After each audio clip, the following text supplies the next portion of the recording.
Hey guys, welcome back to the show. Today is November 16th, 2021, and the news is brought to you by Analogue Spotlight, a group of photographic retailers and manufacturers who have joined together to support analog photographic media and help keep analog photography thriving worldwide. The brands are Cameradactyl, Cosmo Foto, Chroma cameras, Reveni Labs, RealitySoSubtle, Intrepid cameras, Pixl-ltr, Brooklyn Film camera, ONDU cameras, Standard cameras, 20th Century cameras, Pictoriographica, Analogue, Wonderland, Cinestill, Large Format Camera Store, Carmencita Film Lab, RH Designs, Imago, and Alvandi cameras. So, thanks to the sponsors. Also, I want to mention thank you to Roman from work for making my knot for my tie. I am not capable of doing it myself, and this is my new Leica LHSA member tie, which I won in an auction a few months ago. So yeah, thanks for that. So let's start with the news. So this week we have Intrepid releasing a Hardwood edition. Like I mentioned before in the news, they finally launched the Hardwood edition. It's 500 pounds if I'm not mistaken, and they've made 20 of each kind of wood. They have made a cherry, a mahogany, and walnut edition, and if they sell out, maybe they'll make more, but I don't know yet.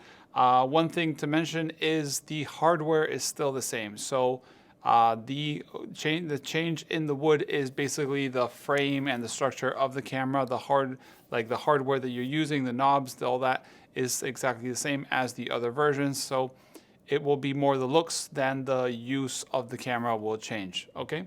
So then you have Snap LF35M reusable camera. This goes into the trend of non-disposable cameras that are reusable. They kind of look like, I actually have two here on the side, the double film and the Kodak M35. They kind of go in the same style. They all look the same pretty much, or at least are the same camera with different looks. This one is stepping hard on the reusable feature and being recyclable, but I think they all fail or actually all go towards that. So if you're into that, you can check it out. I think they are based in the UK, and you can get it for I think 50 pounds, and it is a reusable camera instead of a disposable, which let's try to reduce. But it is plastic and it's made in China, so take that with a pinch of salt. Then we have Photography Through the Pandemic book. This is a book that I've forgotten a couple of weeks in a row to mention. Sorry, Hamish and the project. It's a book that they've been doing through that pandemic. They basically gathered photographers' work and they made a book that they released on Kickstarter. So it's a fun Kickstarter campaign, but they are going to dedicate it, sadly, or they are dedicating it to John Whitmore, who sadly passed away a couple weeks ago. He was one of the hosts of the Sunny 16 podcast, Darkroom Shed, if I'm not wrong, on YouTube and social media. Very sad. He just basically passed away through his sleep, leaving a kid behind and a wife, which is very, very sad. So I think all the proceeds of this book, whatever they make over their goal, will go to the different fundraisers that he supported and a fund for his daughter. So a good reason to fund this if it wasn't already a good thing to fund. I'll leave the link below to both things. Very sad for that. So we lost a community member here in the film photography, sphere that we are creating. Then we have a Filmholder app. So as you know, large format film holders can be a little annoying to keep track what you loaded and whatnot. Some people like digital solutions. There used to be a version of this called Holders, but that kind of disappeared out of nowhere. So Guido wrote me an email saying that he's created his own app called Filmholder App. It's absolutely free.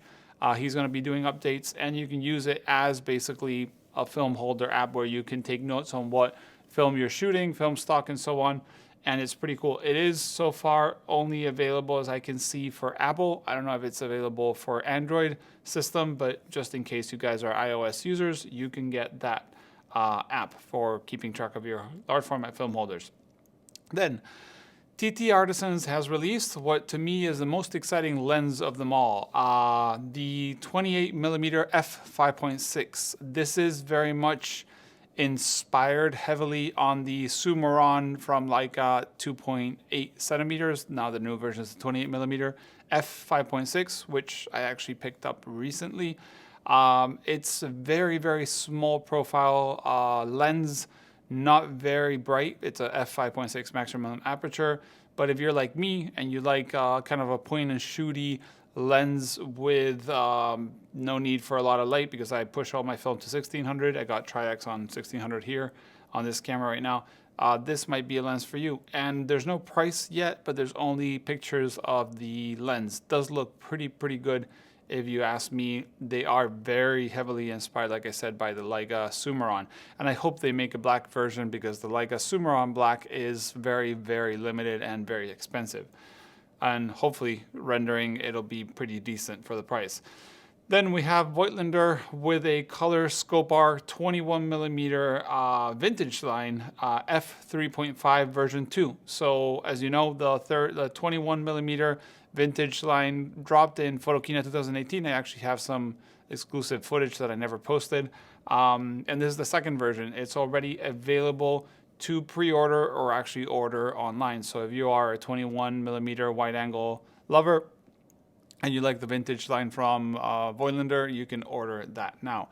Then, good news in the film world. And Matt actually told me it wasn't news, but honestly, Matt, I'm sorry. You're a sponsor, and this is news. It's exciting to see companies growing, and I actually said it last week. So Reveni Labs is hiring. They are looking for electronics assembler to become a critical part of the Reveni Labs Inc. team. You will perform varied production roles as well as work to optimize and improve the efficiency of any task at Reveni Labs. I won't read the whole spiel because it's a very long little letter he sent me.